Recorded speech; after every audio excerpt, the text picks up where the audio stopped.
There's so much going on in DeFi today. Sometimes you just need the TLDR explanation.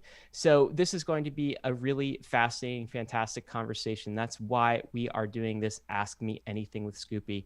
So we are going to get to the conversation in just a minute. But before we do, we want to thank the sponsors that made this episode possible. Bankless is proud to be supported by UNISWAP. UNISWAP is a new paradigm in asset exchange infrastructure. Instead of a cumbersome order book system where trades are matched with other humans, UNISWAP is an autonomous piece of software on Ethereum, which is what Ryan and I call a money robot. No human counterparties or centralized intermediaries, just autonomous code on Ethereum. Input the token you want to sell and receive the token you want to buy. Something brand new in the Uniswap ecosystem is the Uniswap Grants program is now accepting applications for grants. We have been saying this for a while and we'll say it again. DAOs have money and they are in need of labor. If you think that you have something to contribute to the Uniswap DAO, apply for a grant to Uniswap. Just look at the size of the Uniswap treasury. It's almost $3 billion. This mountain of capital is looking for labor. Do you have something of value to contribute to the Uniswap DAO? No matter how big or small your idea is, you can apply for a uni grant at unigrants.org and help steer Uniswap in the direction that you think it should go.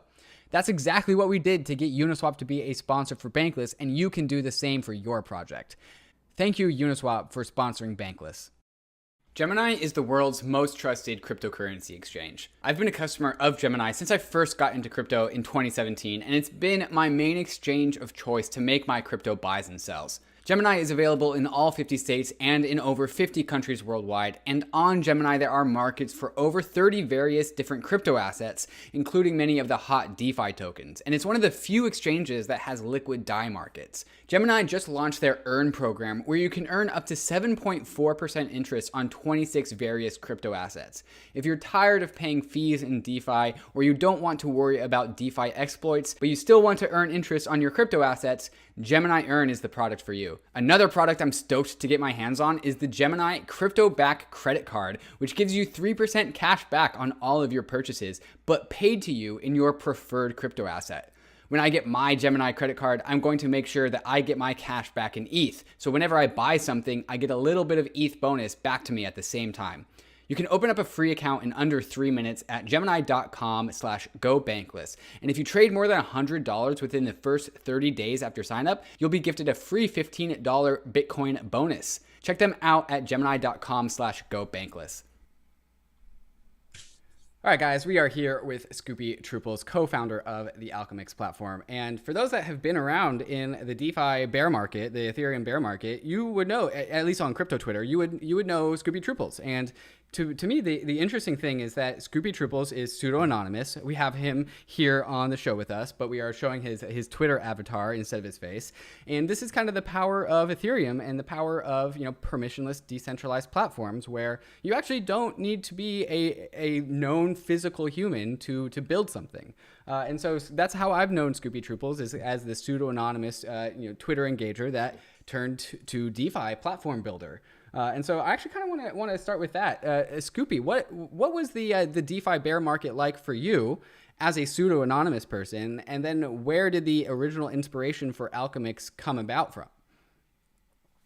Well, I got into crypto like 2016 with Bitcoin and then Ethereum and then 1,000,001 ICOs and shitcoins and everything like that, just kind of like everyone else. I did sell a little here and there near the top, and I was able to do pretty well for myself, but not most of my stash. So I then became an Ethereum community member, holding it down 95% or something. Yeah. Actually did buy the dip a bunch around $100. So that was very nice.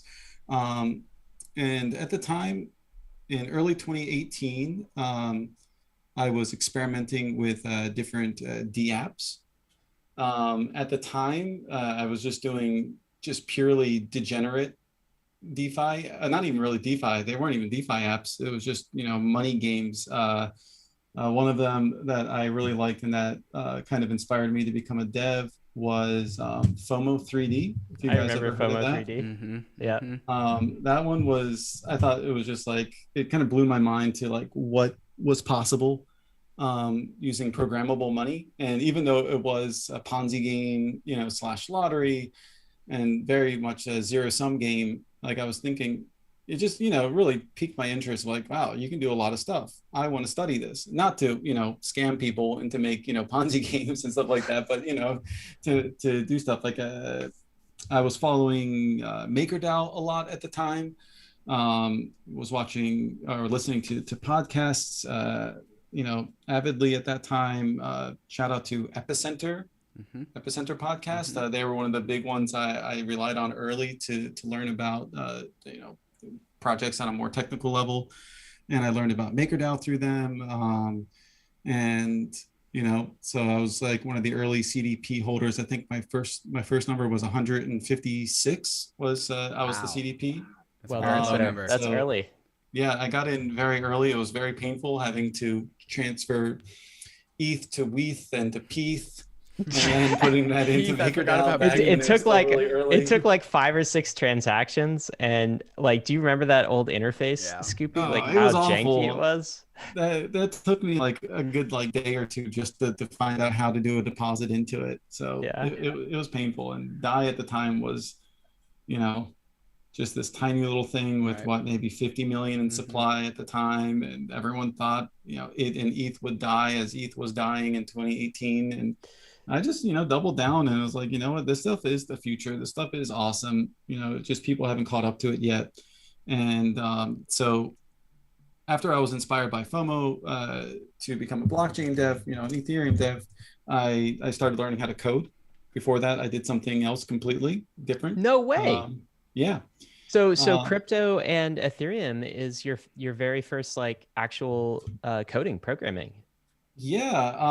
I learned web development because they always they said that, you know, Solidity is similar to JavaScript. Yep. So I did web development, got pretty good at that. Started getting some jobs and some gigs doing Web 2 development using React.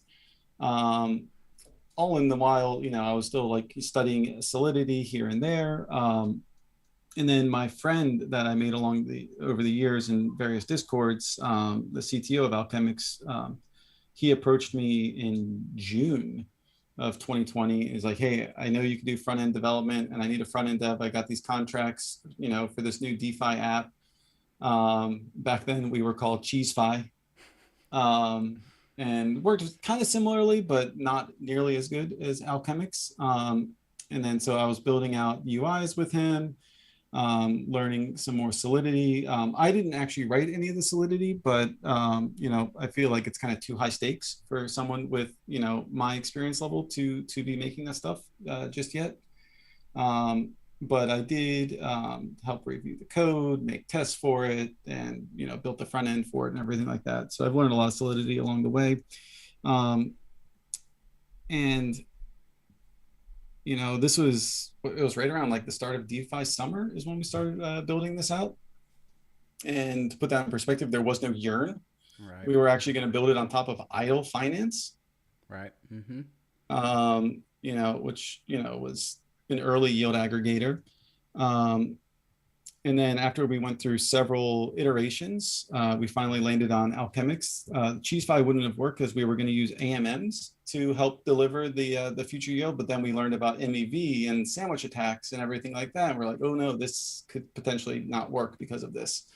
Because, you know, bots could extract all the revenue from the protocol, you know, and, you know, basically damage it. So after a number of iterations, we finally got to the Alchemix system that we have now. So I want to get into specifically Alchemix, and of course that's the whole entire AMA. But I do want to start from scratch, right? So for those that aren't familiar with the protocol, but first I wanted to ask about your avatar. What's the background on your avatar? And for the podcast listeners, we are seeing a witch with spectacles and a purple witch hat, and she looks like she's about to like summon a spell or something. Okay, so this is really weird. So like it's always been like kind of my thing online for my avatars or handles to be like a waifu of some sort. Before I had my current one, I had this kind of like this anime character with a Wi-Fi logo on it. That was like my old avatar. And then knowing that I was making Alchemix, I came across this other NFT app called Avastars. And I saw this one like witch who had like cat whiskers, and I was like, oh, she looks really cool. So I picked her up as an NFT and used that as my profile. And then one of my friends and community members in the Alchemix Discord made this piece with me as this, this pretty hot wizard chick. And then there's this other poster on Twitter named Ratwell, and Ratwell started turning everyone into sofas because there's another DeFi user on Twitter named Mune, who's like a Ditto, like this Pokemon character Ditto, but the avatar is Ditto as a couch.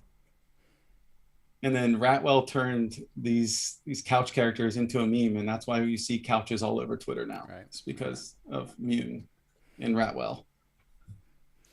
Yes, that's why I'm a sofa. Shout out Ratwell.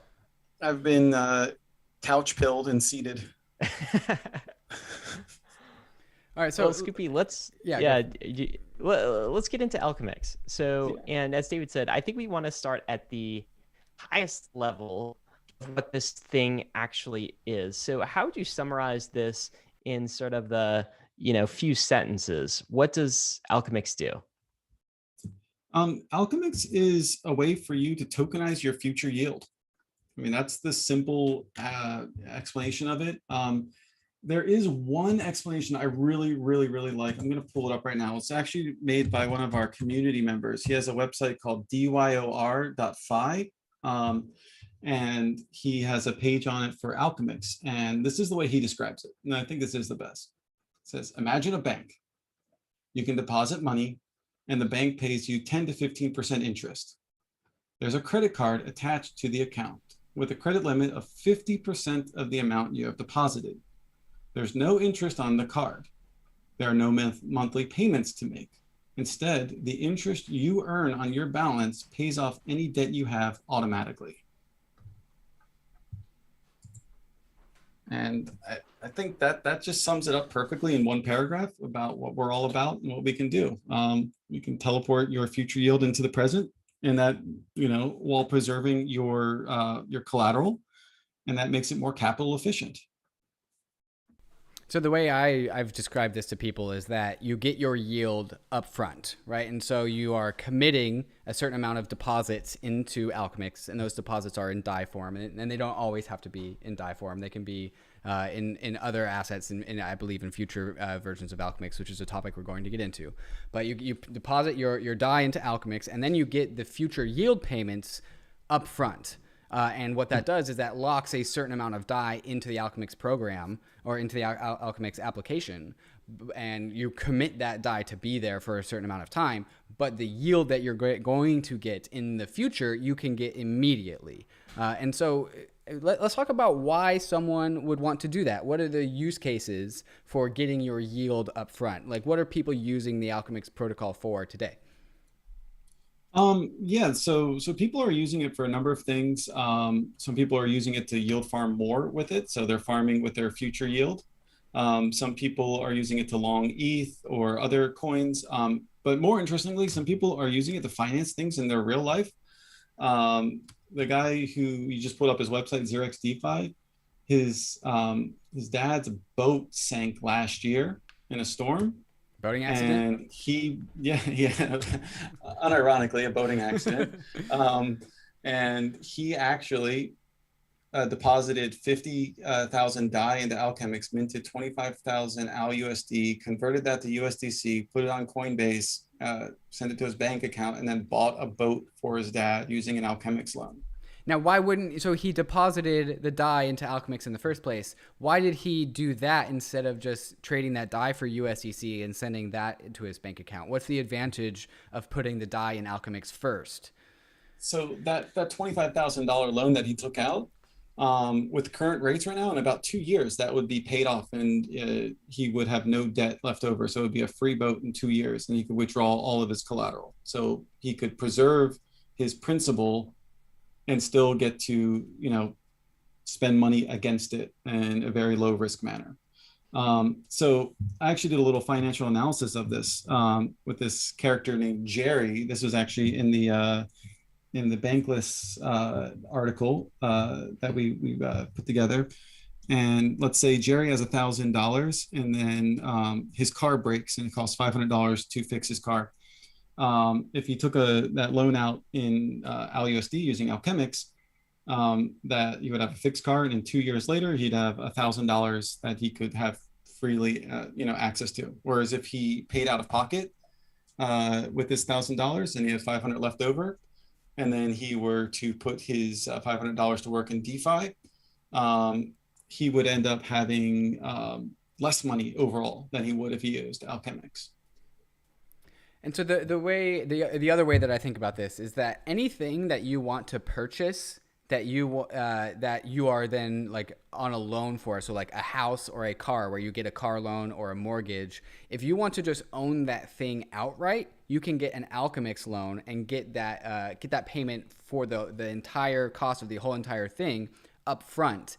Therefore, you can own the house outright, or you can own the car outright, and the interest payments that you pay are actually just coming from yield in Alchemix. And specifically, yes. And Alchemix just plugs right into yearn. Earlier in this podcast, you talked about how yearn wasn't here a year ago, and so you were going to use idle finance or something else.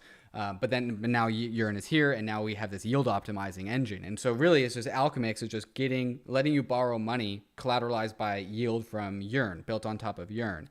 And so if you ever want to go and buy something, but you want, instead of making the monthly mortgage payments or monthly car payments, instead of making monthly car payments, Alchemix can pay you monthly yield payments to your loan, and you already got the full value of the loan up front. And so instead of you paying for your car, you're paying your interest rates. The interest rates are paying you, and you just borrowed everything up front. The only catch is that you have to have the full value of what you are trying to buy up front in DAI terms. And so that you do have to commit to a certain amount of DAI to begin with, right? I don't have any DAI, because if I did have DAI, I would just sell it for Ether. But if I wanted to buy something, I could keep that DAI and then get a dollar loan from Alchemix, so I could buy my thing up front without having like the bank own my house or the bank own my car. I can own my house or my car using Alchemix. Anything you want to add on to there? Yeah, you would have to have double the amount. Let's say if like a car costs 50,000, you'd have to have 100,000 to do this. So it's a little bit capital intensive, but if you do have extra money, it's a fantastic, financial tool. It promotes savings while you can also still, get credit off of your savings. And I think that's quite powerful. I know personally, I'm using it for my own budget for my house. I have a decent amount of DAI. I've been slowly cashing out some of my ETH. I know, sacrilege, David. Blasphemy. But I've been doing some of that. Don't tell Anthony and then that. not all of it. I still have most of my stack.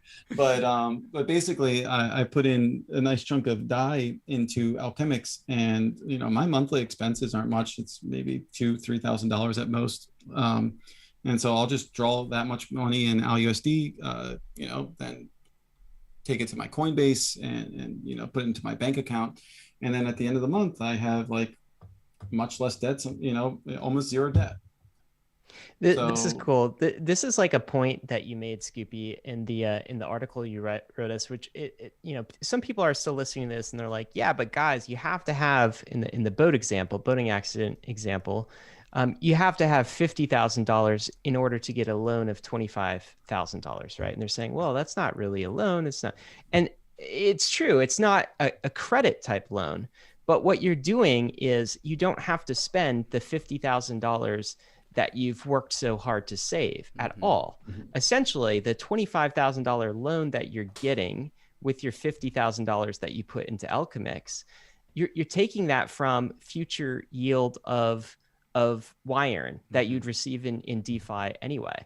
And borrowing from the future.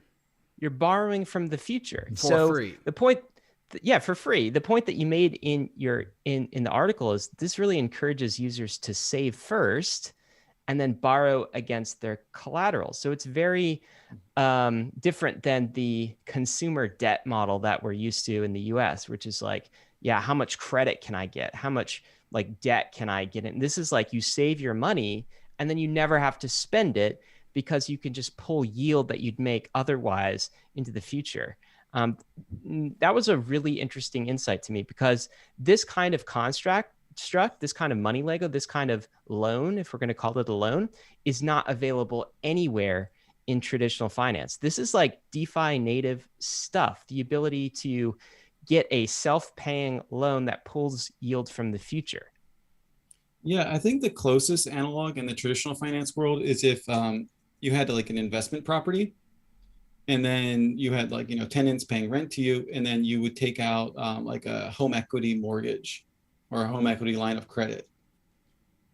I think that would probably be the closest analog to what Alchemix offers in the traditional finance world. Yeah. So, your tenants will be paying off your mortgage for you, and then you could use your house as collateral to, borrow money.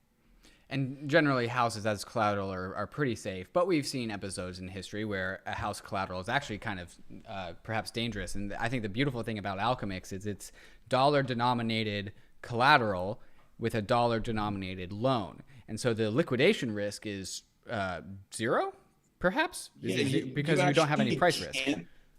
You can't get liquidated. It's not built into the system. You can repay your debt using your collateral. Mm-hmm. That's under the liquidate tab. But you can't liquidate anyone else, and nobody else can liquidate you.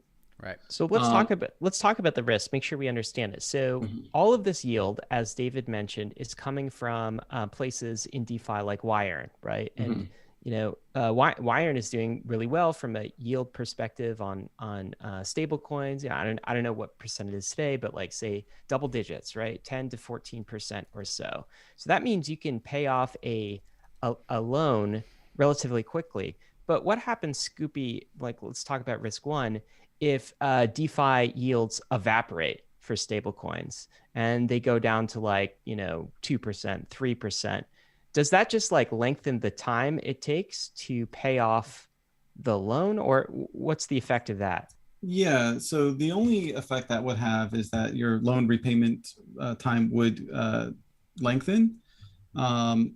What we could do to keep loan repayment times shorter is that we could adjust the collateralization ratio.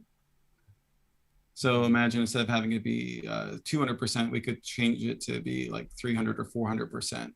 So it would be $400 of DAI, backing $100 worth of alUSD, and that could be used to make the principal higher versus the amount of debt. So that would make the loan repayment more reasonable. But I don't know if we're going to get down to 3 to 5% on yearn, honestly speaking. I think that with the rate of innovation in DeFi and how, the lending markets are evolving, and how, there could be new protocols spinning up with new tokens that can offer new sources of yield and things like that. I just don't see it getting below 5%. Agreed. So anytime soon. What other risks do we have here? So we don't have the collateralization risk, but what else do we have here? The other risk, there's a couple other risks. So one of them is, a composability risk. We're building with yearn, and yearn is building on top of other things. Like, so the YV DAI vault isn't just one strategy. I think it's 8 strategies now. And some of that DAI goes to pool together. Some of it goes to curve. Some of it goes to compound. Some of it goes to the Iron Bank. I don't even know where all those sources of yield is from it, because they've added a few strategies since I last checked. And if any one of those sources were to be hacked, that would then trickle down to yearn vault and then Alchemix users. So that is one risk right there. Another risk is that right now we're only using DAI as a collateral for Alchemix. And so if DAI's peg were to break, then that would have a bad effect on Alchemix as well. Version 2 will rectify that, and we're going to take basically any viable stable coin with decent on-chain yield as a collateral type for Alchemix. So USDC, Tether, SUSD. It looks like this new Liquidity protocol with their alUSD is also a very attractive candidate. So there won't be a shortage of stablecoin collaterals that we can add. So we'll be able to diversify our risk in that aspect.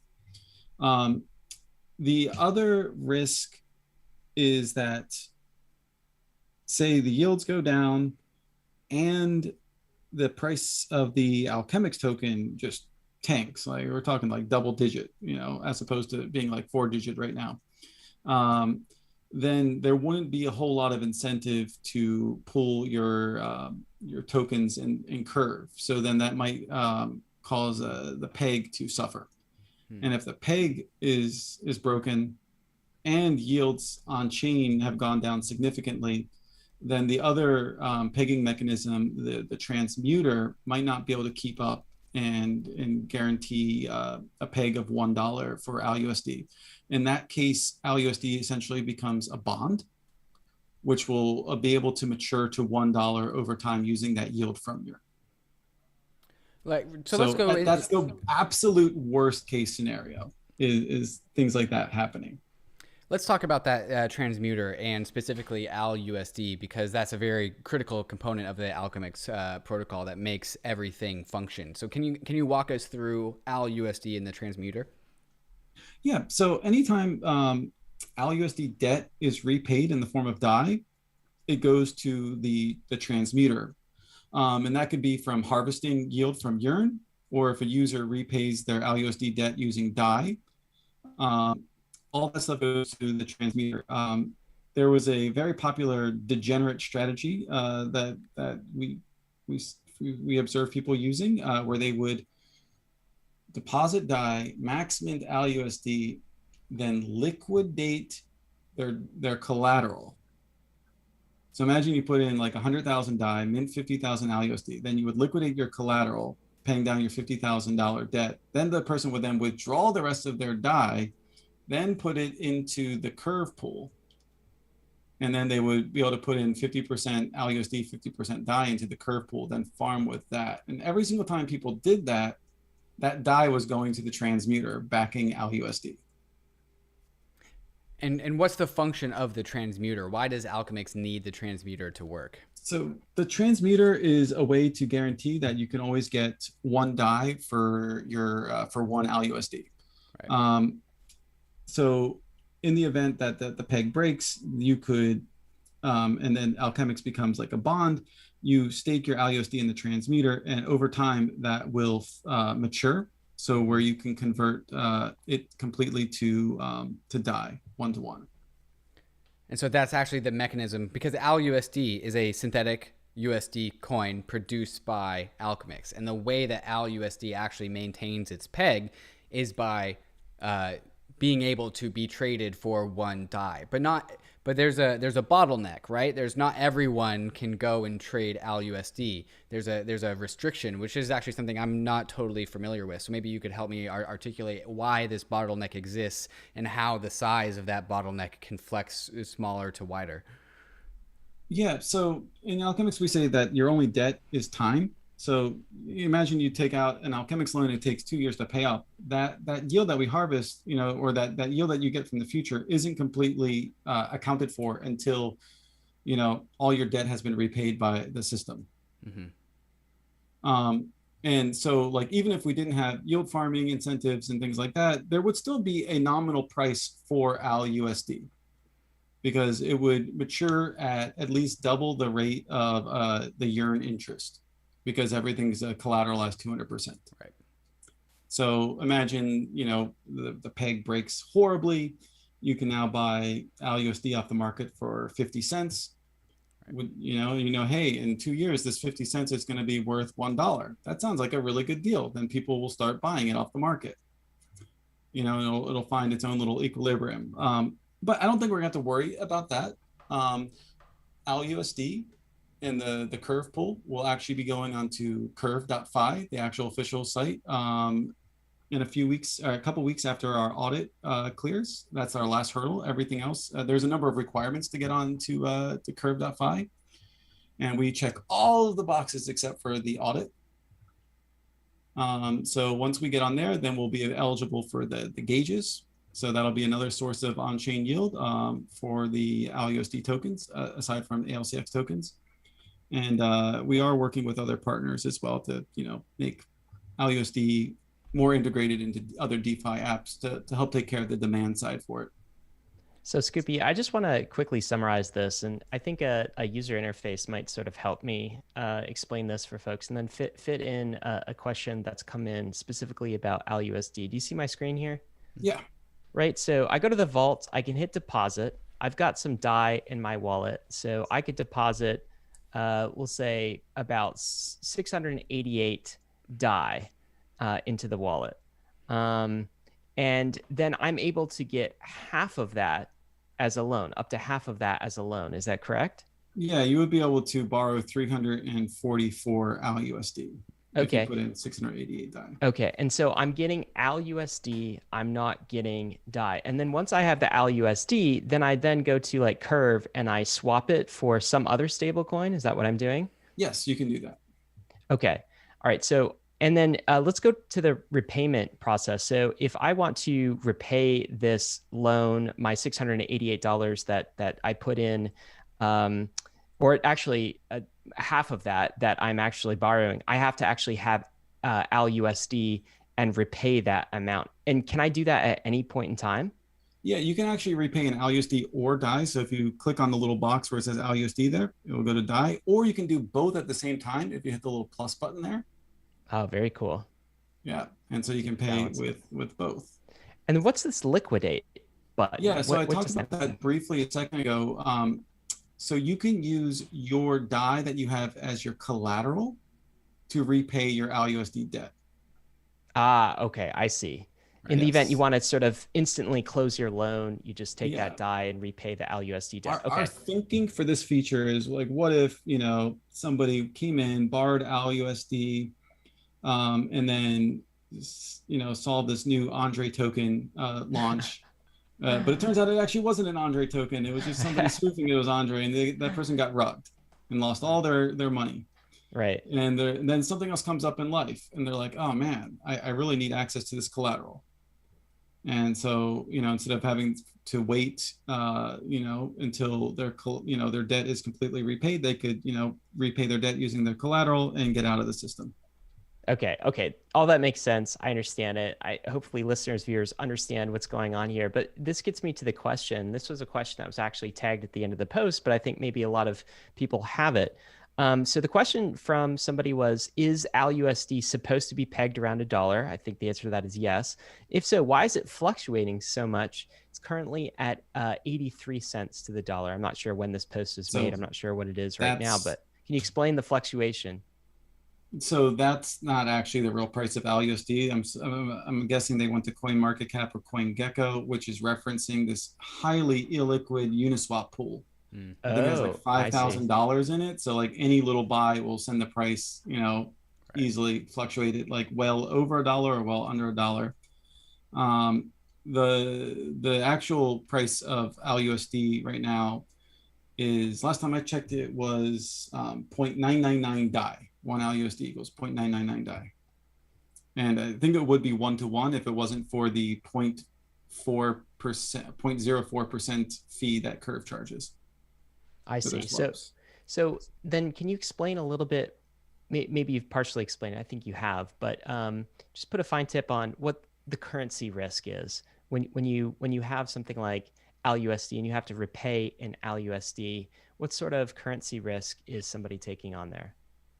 So, I think this is with any decentralized stablecoin that somebody could be taking on pegging risk.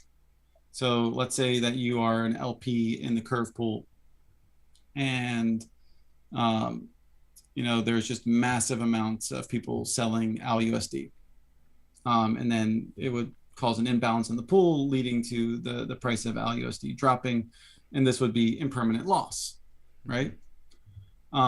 The cool thing about Alchemix is if you were to actually take out your coins in a balanced manner, let's say you put like $100,000 into the Curve pool, and then it gets depegged and things like that. If you were to withdraw in a balanced manner, you would have maybe slightly less than like $100,000 in total value you'd be withdrawing from it.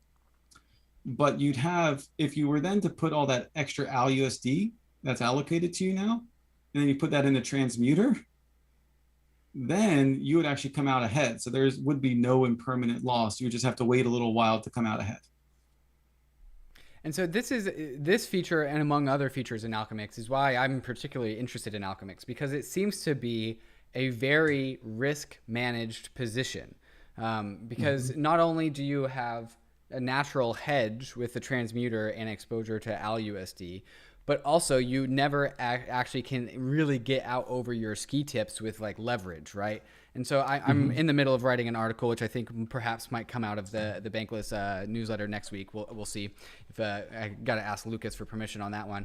But I illustrate like an exit strategy is what I'm calling it, where I collateralize my ether because I'm in the never sell gang. I collateralize my ether in MakerDAO, borrow DAI against that ether, put that DAI in Alchemix to borrow alUSD against that DAI, send the alUSD into Curve, swap it out for USDC, send that USD to my bank account and ball out, right? Like then cash out at the top of the market. I get to have the value of my ether actually in my bank account. Maybe I buy a house. I don't know. Who knows? But the point is that that's risk, because I have ether in MakerDAO and I have a loan backed against my ether. If ether gets cut in half, I have a safety net because all of the DAI that I borrowed from MakerDAO is still in Alchemix. And so if I got out over my ski tips and I took out too much leverage, I can just take my principal and just give it right back to MakerDAO, and Alchemix takes care of the rest. Now, if I also took out the maximum risky position in Alchemix, which I borrowed, the maximum, which is 50%, then I immediately can only actually get 50% of what I borrowed from MakerDAO and put only 50% back. But paying back 50% of your borrowed funds is actually a pretty healthy amount when it comes to when it comes to repaying your debts. And so overall, with Alchemix and the hedge against the currency risk, as well as not actually losing control of your principal, I think is an overall a very risk managed position. And while we are in the world of DeFi, we are used to just 100x degen long aping. Alchemix is actually, I feel like a sigh of relief when it comes to DeFi apps that actually allow people to take on reduced risk rather than more risk. Scoopy, you want to add anything to that? Yeah, I definitely agree with all your points there. And good thing you're sitting down because we're going to simplify that strategy for you a lot. Because is this the alpha? This is one little bit of alpha I can leak here. So after we get our audit back, we are going to launch a limited beta of alETH, which will take ETH as a collateral and allow you to mint alETH against it. So that will, when that goes live, that'll be sometime in May is what we're planning for. It might take a little bit longer, not entirely sure. But yeah, we're going to try to get that going and set up some nice liquid markets for alETH as well. And so your cash out strategy will be a lot easier. You just put your ETH into Alchemix, borrow alETH, and then do stuff with your alETH instead. Big fan of that.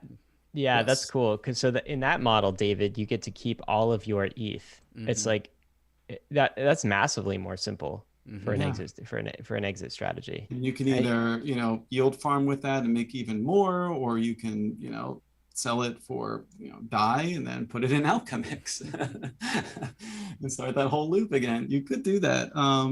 So we're excited about that. I also noticed something. I want to touch a point about what you said about kind of like risk management.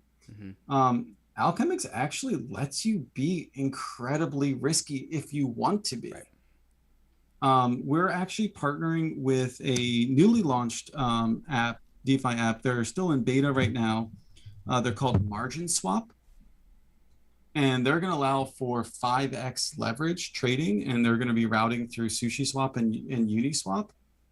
And right now, ALCX is one of the supported assets in it, along with other blue chips. It's nice to be included among them. But we're going to be getting alUSD on there as well. So imagine you can fund a leverage position using debt that repays itself. So you can go, 5x leverage on some Uniswap gem And if it gets rugged or you get liquidated, oh, no big deal. You know, you're going to get your money back in 2 years. Right. You get to hedge your downside. Mm-hmm. You get to gamble, I guess, on Uniswap gems with the yield that you've just brought forward into the future. Yeah, you can do that with 5x leverage using margin swap. So I think that's something that's going to be very appealing. Wow. They're a new DApp though, so I do want to give them a shout out. And I think they're very much an under the radar gem at this point, but I'm excited that for what they're doing. Well, Scoopy, there's so much more to talk about because there's Alchemix V2, which I think perhaps you hinted at, but I want to dive into Alchemix V2 in more detail and the future assets being added to Alchemix as well. And there are even more mental models I want to share about Alchemix because this thing is just a mental model, just treasure trove. There's so many things to talk about. And so we're going to get into all of those things. But first, a moment to talk about some of these fantastic sponsors that make this show possible. Bankless is proud to be supported by Uniswap. Uniswap is a new paradigm in asset exchange infrastructure. Instead of a cumbersome order book system where trades are matched with other humans, Uniswap is an autonomous piece of software on Ethereum, which is what Ryan and I call a money robot. No human counterparties or centralized intermediaries, just autonomous code on Ethereum. Input the token you want to sell and receive the token you want to buy. Something brand new in the Uniswap ecosystem is the Uniswap Grants program is now accepting applications for grants. We have been saying this for a while and we'll say it again. DAOs have money and they are in need of labor. If you think that you have something to contribute to the Uniswap DAO, apply for a grant to Uniswap. Just look at the size of the Uniswap treasury. It's almost $3 billion. This mountain of capital is looking for labor. Do you have something of value to contribute to the Uniswap DAO? No matter how big or small your idea is, you can apply for a uni grant at unigrants.org and help steer Uniswap in the direction that you think it should go. That's exactly what we did to get Uniswap to be a sponsor for Bankless, and you can do the same for your project. Thank you, Uniswap, for sponsoring Bankless. Gemini is the world's most trusted cryptocurrency exchange. I've been a customer of Gemini since I first got into crypto in 2017, and it's been my main exchange of choice to make my crypto buys and sells. Gemini is available in all 50 states and in over 50 countries worldwide, and on Gemini there are markets for over 30 various different crypto assets, including many of the hot DeFi tokens, and it's one of the few exchanges that has liquid DAI markets. Gemini just launched their Earn program, where you can earn up to 7.4% interest on 26 various crypto assets. If you're tired of paying fees in DeFi, or you don't want to worry about DeFi exploits, but you still want to earn interest on your crypto assets, Gemini Earn is the product for you. Another product I'm stoked to get my hands on is the Gemini Crypto Back Credit Card, which gives you 3% cash back on all of your purchases, but paid to you in your preferred crypto asset. When I get my Gemini credit card, I'm going to make sure that I get my cash back in ETH. So whenever I buy something, I get a little bit of ETH bonus back to me at the same time. You can open up a free account in under 3 minutes at gemini.com/gobankless. And if you trade more than $100 within the first 30 days after sign up, you'll be gifted a free $15 Bitcoin bonus. Check them out at gemini.com/gobankless. All right, guys, we are back with Scoopy Trooples. Again, the most fun name to say in all of crypto Twitter. And Scoopy has promised us some alpha. And so, Scoopy, I would like my alpha, please. If you could please tell us what this alpha is. I'm really excited to hear about it. All right. You know, we've been quite secretive about V2 up until this point. So we're going to reveal some details, not all of them, but some details about what we have in store for V2 exclusively to Bankless today and all the Bankless listeners. We have a little teaser trailer prepared for this by our awesome artist and graphics designer, Snape. So if we can just play this real quick. Here we go.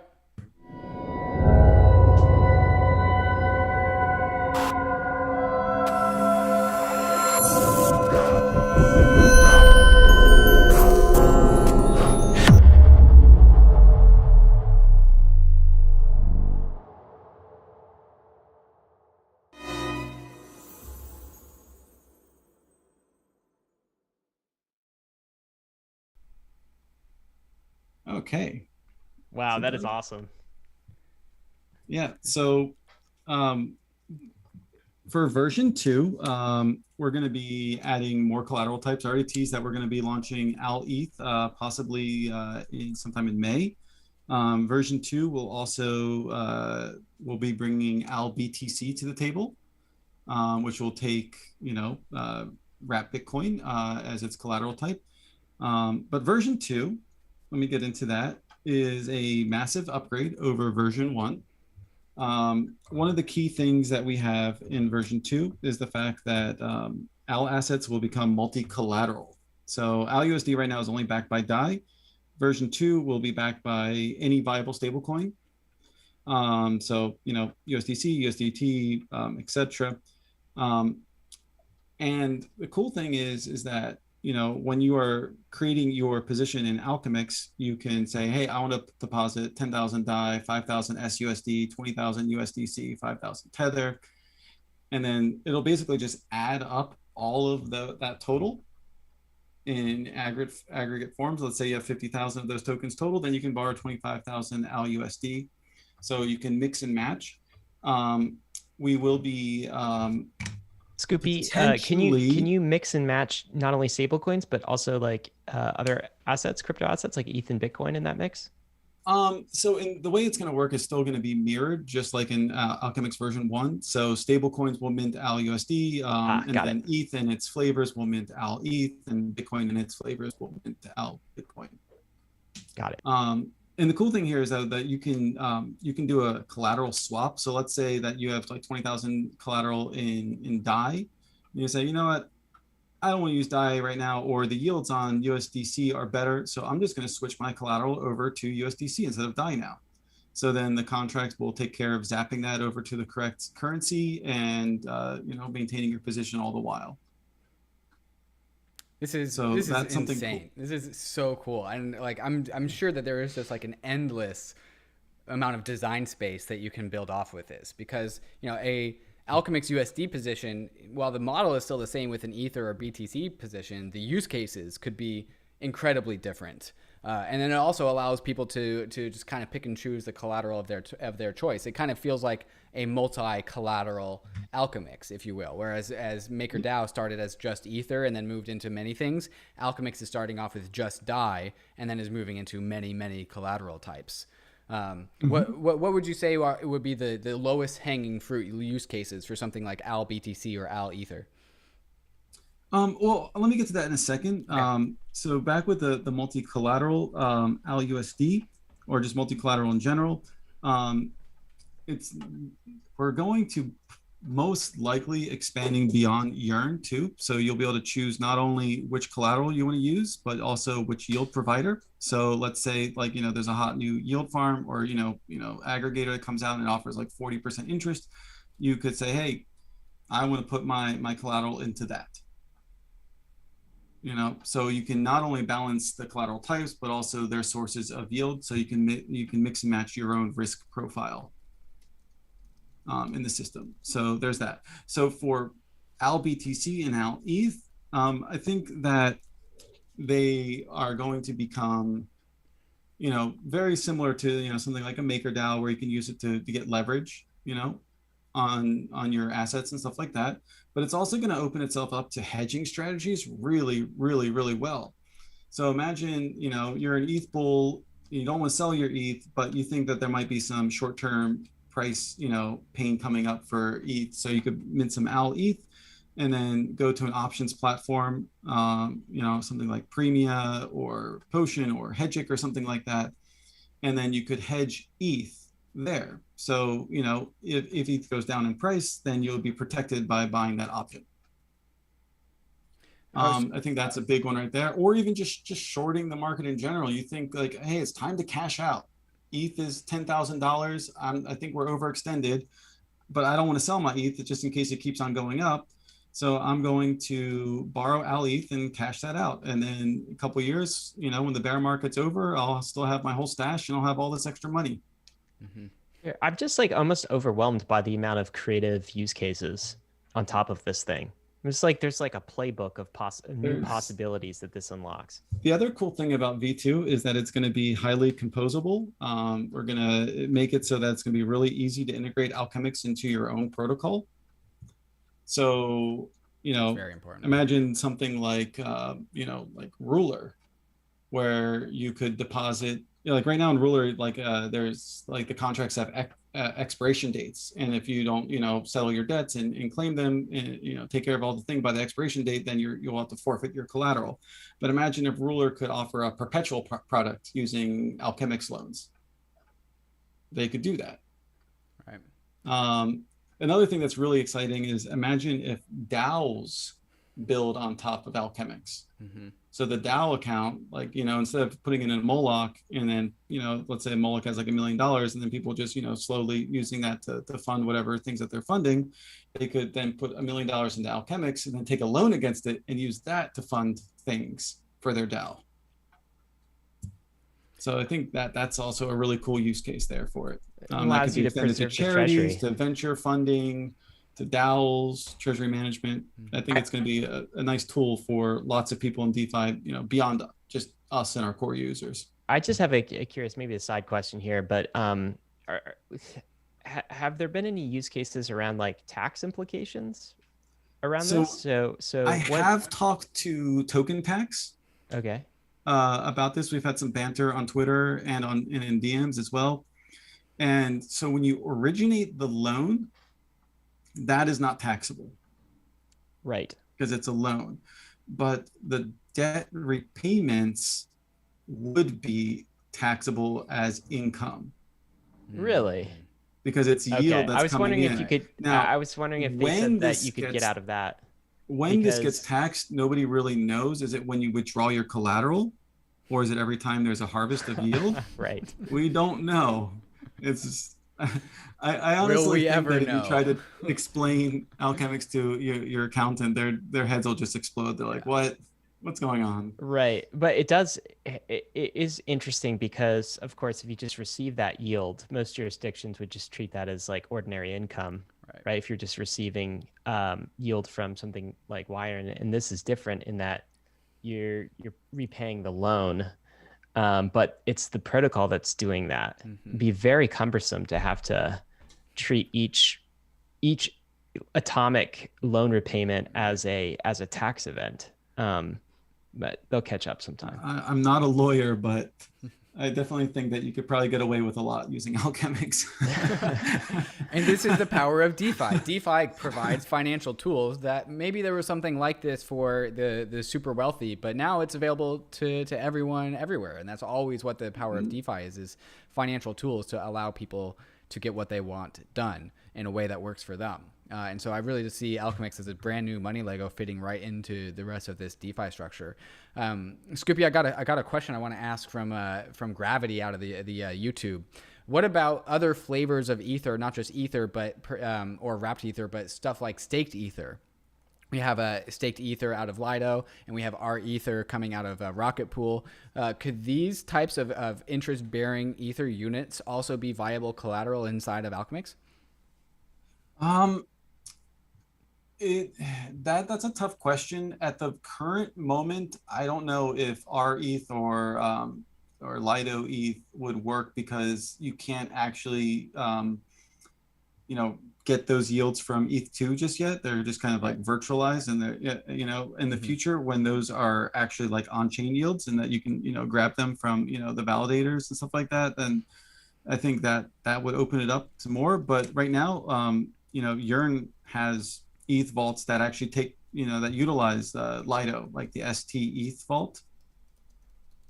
So it's using, their ETH2 yield and also Lido rewards and Curve rewards to drive its APY.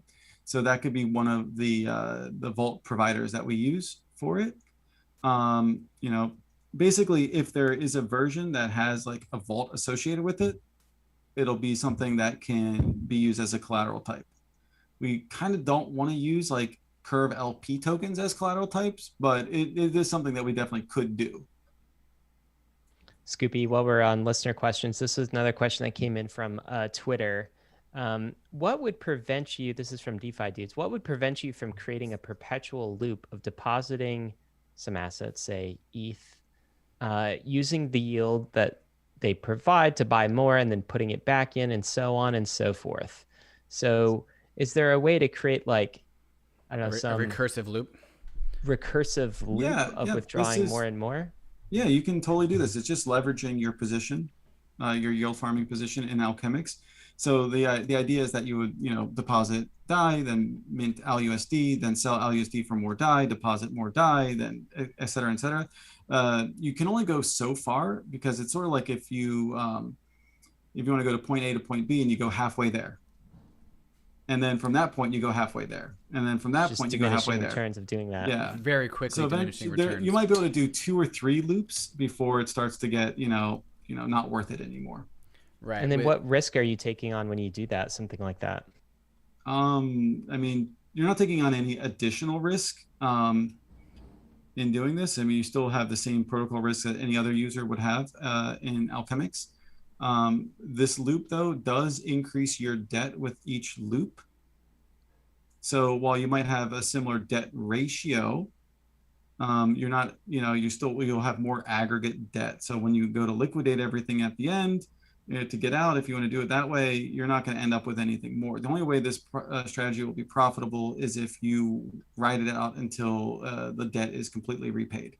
Because then, imagine you put in 100,000 and then you levered up to like 190,000. After the debt repaid, you would have 190,000, right, all to yourself. So Scoopy, I want to get too different from like Alpha Famora in that respect. They do the same thing, leveraging your stables. Totally. So Scoopy, the YouTube chat box is blowing up about the Alchemix token. So I would be remiss if we didn't actually talk about the token explicitly. Usually when we're doing AMAs, we finish off with the question when token, but Alchemix already has a token. And so let's talk about the role of the Alchemix token in the Alchemix application. I'll lead in the question with saying that one of the reasons why I really like Alchemix is that it's actually already collecting fees and putting it into the treasury. Correct me if I'm wrong. I'm pretty sure that's true. And that treasury is monitored by the Alchemix token. So let's go into the details about the Alchemix token, its distribution, and also the current opportunities that are awaiting Alchemix token holders. Yeah. So the Alchemix had a 480,000 ALCX pre-mine going to the DAO. 100,000 of that ALCX is earmarked just for audits and bug bounties, and the other 300,000 or so, some of that was used to seed the liquidity pool on SushiSwap, and some of that was used in the strategic sale we did with our investors. But we still have like around 350,000 ALCX or so earmarked for the DAO.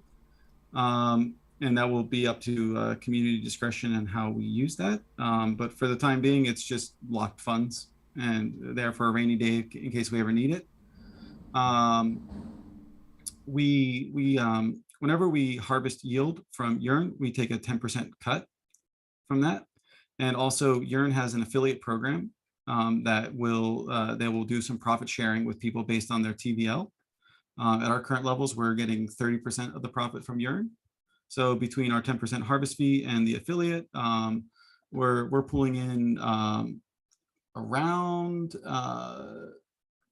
somewhere between $10,000 and $20,000 a day in protocol fees that's going to the treasury. And between what we've amassed from our protocol fees and from the strategic sale, the treasury has $3.3 million in addition to all of its ALCX that it's holding. And then that money that we have in the treasury is also earning yield in DeFi as well. So it's a beautiful thing. When we get to the Alchemix DAO, that's going to launch shortly after V2. That's when we will turn on the profit sharing model for the Alchemix token. And right now when you stake Alchemix, you just get Alchemix rewards. But when the DAO happens, you'll get not only protocol fees, but you'll also get Alchemix rewards on top of that as well. So, we're going to pass that on to the Alchemix holders, and the devs have a good amount of Alchemix. So of course, we'll stake and we'll earn our salary that way by, harvesting protocol fees that way. But that also opens up to every other ALCX holder out there, is to earn like a real cash flow on it and not have to dump the token to make money with it. There's actually something that I've been playing around with as a DAO model. You know how earlier I was talking about how DAOs could make DAOs on top of Alchemix and do their treasury managed that way? Yeah. Well, if we can grow our treasury TVL high enough, as far as like assets and ETH and stable coins and Bitcoin, then we could just have the DAO be a participant in Alchemix and then stream the rewards it gets via Alchemix to Alchemix stakers. So imagine like right now, the DAO total amount of value it has, including the Alchemix tokens, is somewhere around the $500 million. Imagine that we could convert that all into stable coins, and then the DAO itself holds $500 million. And then $500 million earning 15% yield a year. That's, going to be something like $70 million a year of yield that we can pass on to Alchemix holders. It's perpetual funding using your own treasury. Yes. And then all the other users, when they pay that 10% fee, will be growing, adding to the DAO treasury as well, including the DAO itself, because it's a participant in Alchemix. So it will snowball. So that's an idea that we have. It would require that the DAO would sell some of its tokens, in order to raise those funds. So not really sure exactly how we're going to do this, or even if we're going to do it this way or not. But it is an idea that I've been entertaining, and I kind of like it because it's like dog fooding. Yes, you get to eat your own dog food. And I could see there are a lot of DAOs with massive treasuries now. I could see them definitely being interested in something like what you're saying. It really seems like your customer base of the future is sort of DAOs, which is very fascinating. You know what this reminds me of, Scoopy, a little bit, is when David and I had Hayden Adams on from Uniswap, and just like there are some pieces of the story that are kind of similar, right? So this is sort of Hayden's first engineering project. This is one of your first engineering projects, which is so interesting. Like bootstrapped with a very small team, sort of came out of nowhere, and grown so fast. So Alchemix is 2 months old. Am I getting that right, Scoopy? Yep. 2 months yesterday. 2 months old, guys. $1 billion in assets locked inside of the protocol. And if I'm right, like calculation 20K per day, that's a annualized recurring revenue of 7.3 million. Like any traditional fintech startup, any startup anywhere would kill for numbers like that. Two months after launch. This is a point that we keep bringing up on Bankless because it's so true. The speed at which you can scale on DeFi and on Ethereum rails is absolutely staggering.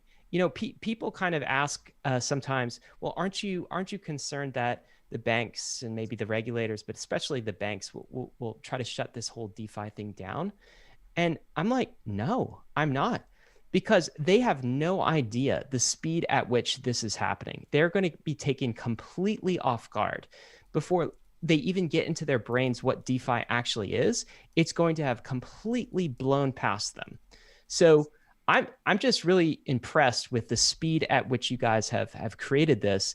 We've seen this before in other protocols that quickly find product market fit. So like, congratulations on that. It's super cool to share this story to the community. But I want to ask the question, were you surprised at how fast this picked up? Yeah, I was blown away, man. Like what did you think would happen? When we launched, I set my expectations low. I was like, if we can hit 100 million TVL by the end of the year, that would be really cool, right? And then a couple of days after we launched, we hit 100 million TVL, and I started panicking. I'm like, what's going on? I literally had panic attacks. I couldn't sleep because it's like, we thought we were making a little boutique, DeFi project, and here we are, top 20 on, DeFi Llama. We're not on DeFi Pulse just yet. We're getting there, but right. Yeah. I noticed that you guys weren't there yet. That seems to be ill-fitting. Scott, Scott, get him on it. Get him No, on DeFi Pulse. we're in talks. We're getting on. We are getting on. It's, you know, just the whole us not having an audit thing, you know. Mm-hmm. It's just, it's all happened so quickly. I mean, so we were reviewed by, you know, lots of coders, including most of yearn core, some other noteworthy legendary people who I shall not name. So I feel like we're really good on the security. You know, we've had like $1 billion honeypot for 2 months now, and nothing bad has happened. So I think we're pretty good. You know, but still, they want to see that audit. They want to see that special badge. Mm-hmm.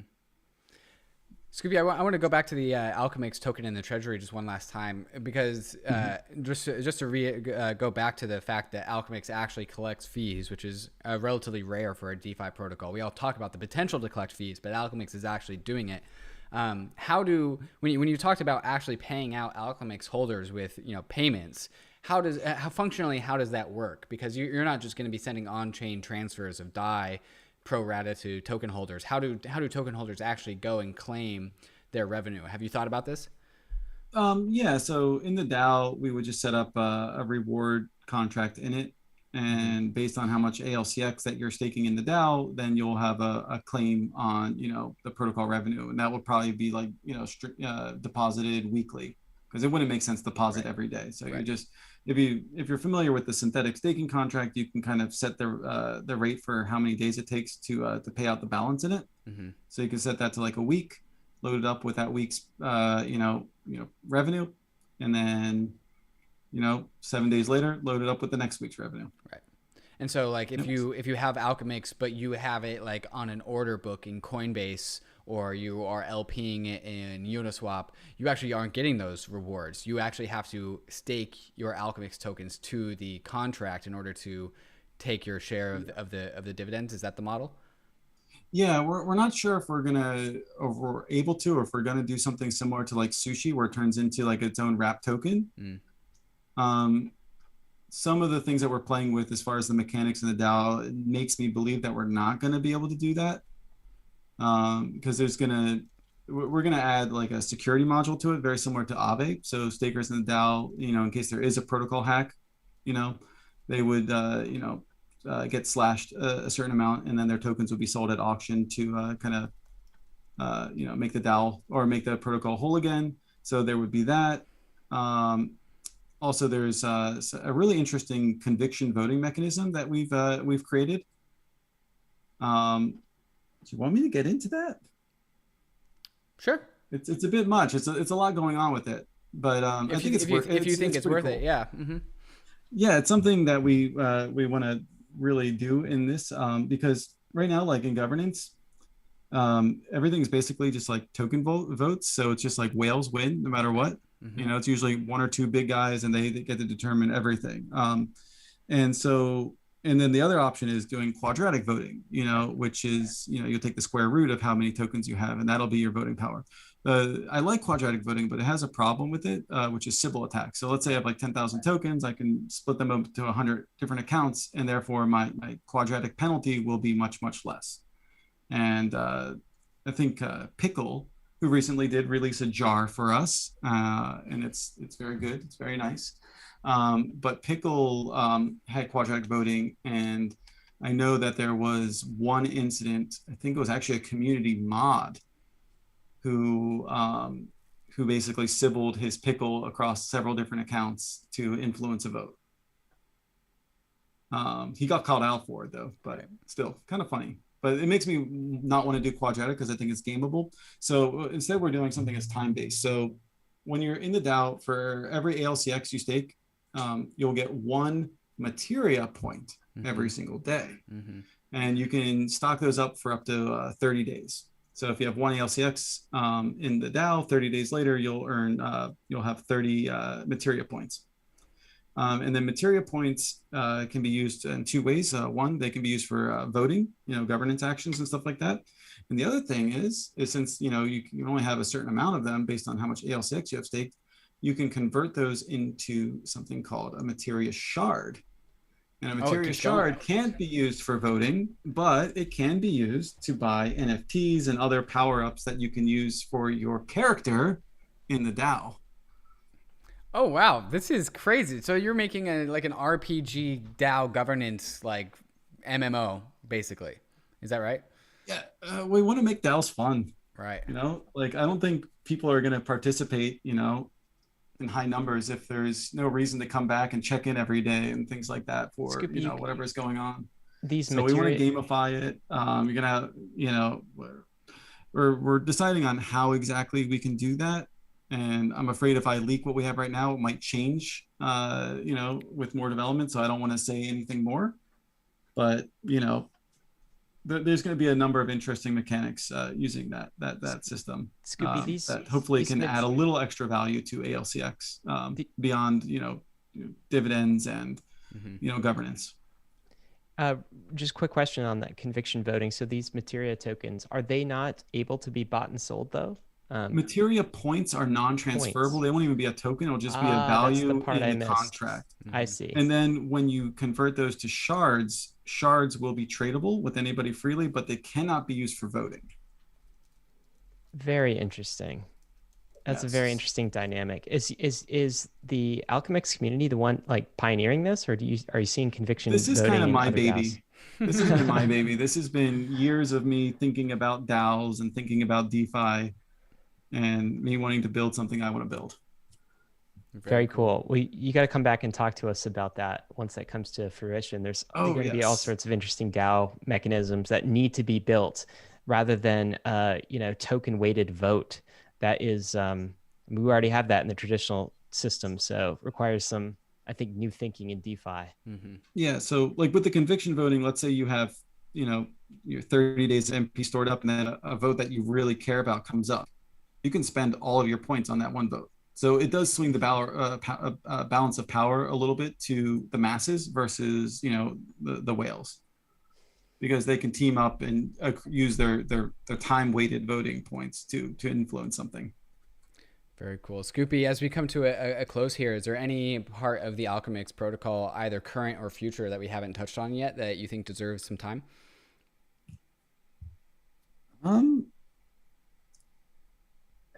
I didn't go through all of my things that I could leak today. Oh, we'll take more. I mean, this is another V2 thing. Okay. I'm not going to go into much detail about this. It would be perfect to end on. How about that? Yeah. Just leave them with a little bit of something. So imagine like when you deposit into the into Alchemix, you then basically have a credit line available to you, right, that you can use or choose not to use, right? If you don't use it, it just, you know, you'll just end up with more alUSD credits that you can get from it. And that's how the yield will be, you know, distributed to you. But what if you could delegate your credit to someone else? Interesting. Imagine what could be built with that. Right. Why would I want to do that, Scoopy?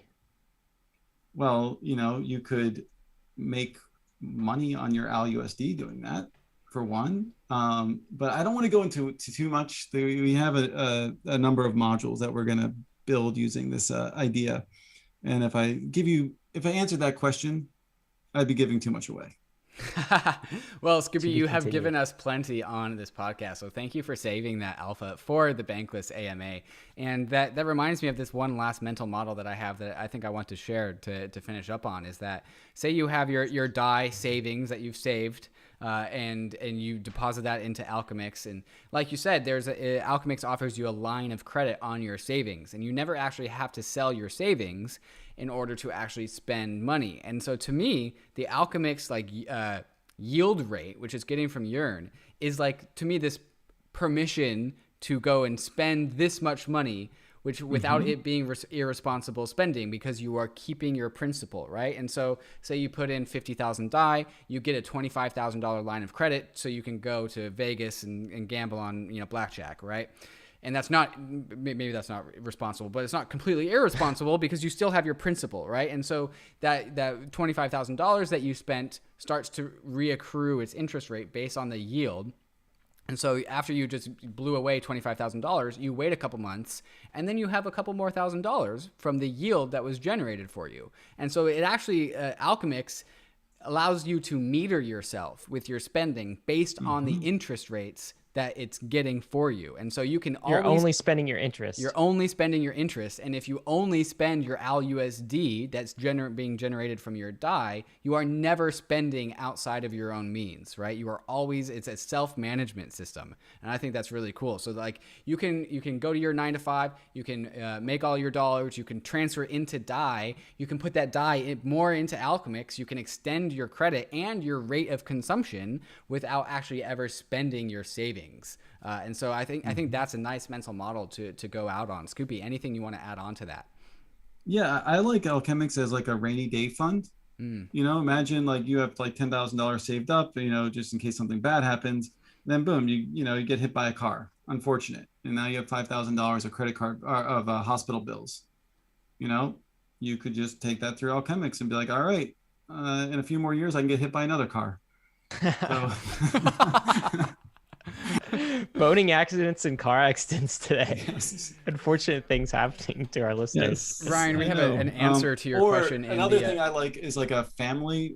You know, imagine they have savings that they have for like family vacations, and they could finance their vacations using an alUSD loan, and then a year or two later they could have enough for another vacation. Right. Ryan, we have an answer to your question. Why would I want to delegate my my credit to someone else? And somebody in DeFi Donut in the YouTube says you can give your kids their allowance trickled to them in alUSD. Well, there you go. All the parents out there. It's a good way to teach your kids DeFi while teaching them personal finance responsibility. Scoopy Trooples, this has been an absolute pleasure. Thanks for creating something so interesting and so unique. It's been great to have you on Bankless.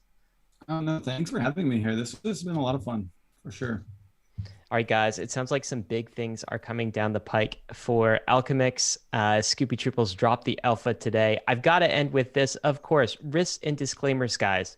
ETH is risky. Ethereum is risky. So are DeFi protocols like Alchemix. You're getting exposed to things like smart contract risk and composability risk that we talked about in the show, and you could lose what you put in. But we are headed west. This is the frontier. It's not for everyone, but thanks for joining us on the Bankless journey.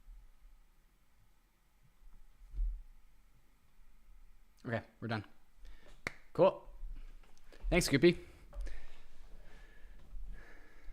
Yeah, and for some reason, the second stream went as beautifully as we wanted the first stream to go. So thankfully, the stream didn't cut out while you were talking. So I think we're just going to leave that video up there, and it's going to have like a weird intro. But then the full podcast is going to go out on the podcast tomorrow.